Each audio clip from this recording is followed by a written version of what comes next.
문재인 대통령이 어제 2020년 신년사를 발표하며 집권 4년 차의 국정 방향을 밝혔습니다. 대통령의 연초 국정 비전인 만큼 국민들에게 긍정적이고 희망적인 메시지를 주는 것은 국가의 원수로서 당연한 일입니다. 그러나 나라가 경제적으로 어렵고 또 남북관계를 비롯한 안보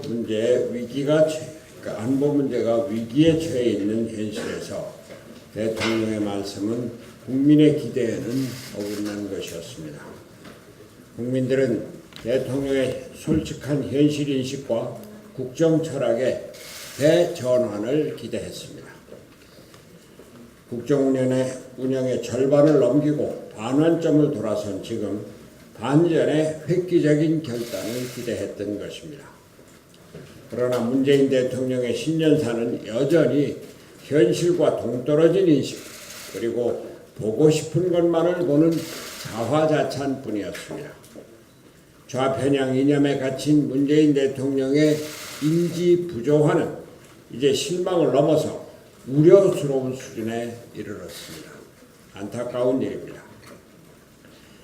신년사에서 일자리와 경제를 가장 먼저 언급하여 국정 운영에서 민생과 경제를 최우선 순위에 놓겠다는 의지를 표명한 점은 긍정적입니다.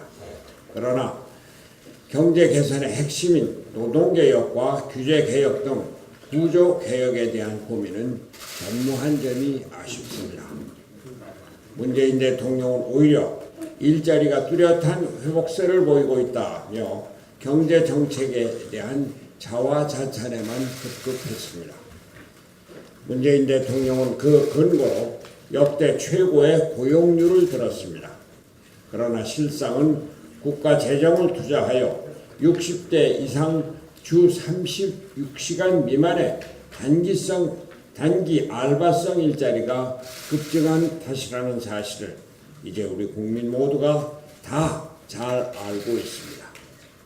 우리 경제의 근간인 제조업 취업자 수는 20개월 연속, 40대 취업자 수는 49개월 연속으로 감소하고 있는 것이 현실입니다. 또한 친노조 반기업의 소득주도 성장 정책도 유지하겠다고 밝혀 더욱 우려가 됩니다.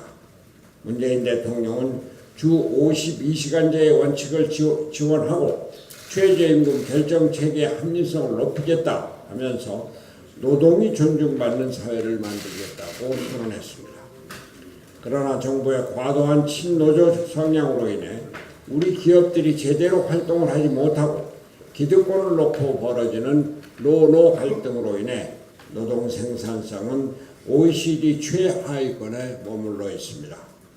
사실 저녁이 있는 삶을 주창한 저로서는 노동시간 감축과 개인과 가정의 행복한 삶을 영위하고 내일을 설계할 수 있는 시간적 여유를 보장하는 주 52시간 노동제를 반대하기 어렵습니다.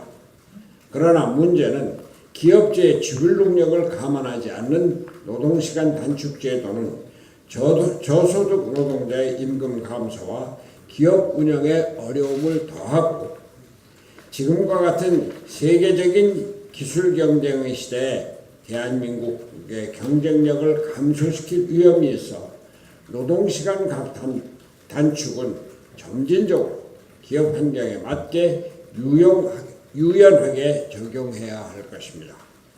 정부가 계속 강조하는 소득주도 성장의 기조 유지가 이념적인 차원에서 지지층을 기반으로 그 유지가 되어서는 안 될 것입니다.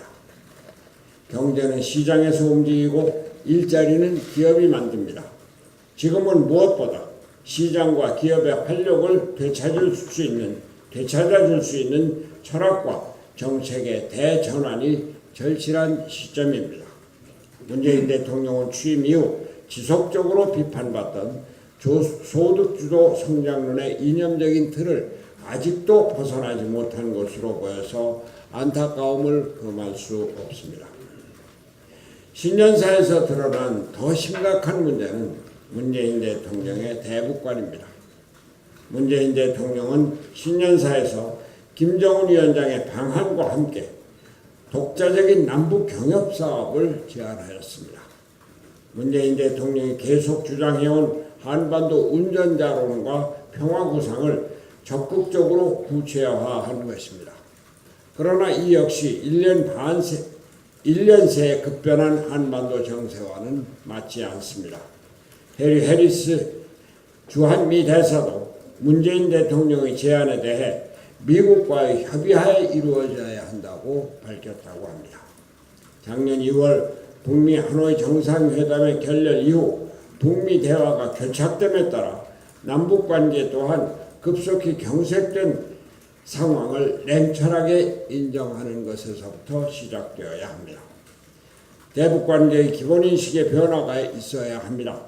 실제로 작년 내내 북한의 군사도발은 계속되었고 북한 당국과 언론은 문재인 대통령에 대해 막말 비판을 쏟아냈습니다.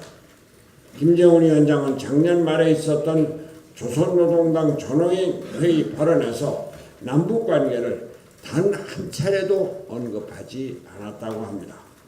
그럼에도 불구하고 북한의 도발과 비핵화에 대해 어떠한 해법도 내놓지 않고 북한에 대한 구애만을 계속하는 것은 남북관계 개선에 결코 도움이 되지 않을 것입니다.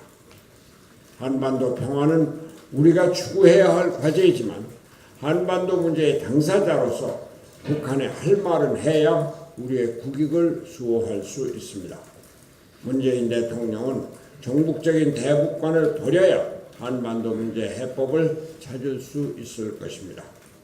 결론적으로 경제와 안보에 대한 문재인 대통령의 인식이 어떠한 진전도 보이지 않았다는 점에서 올해도 우리 국민에게 험난한 한 해가 될 것으로 걱정됩니다. 이제 우리 국민이 원하는 것은 더 이상의 말잔치와 보여주기식 이벤트가 아닙니다.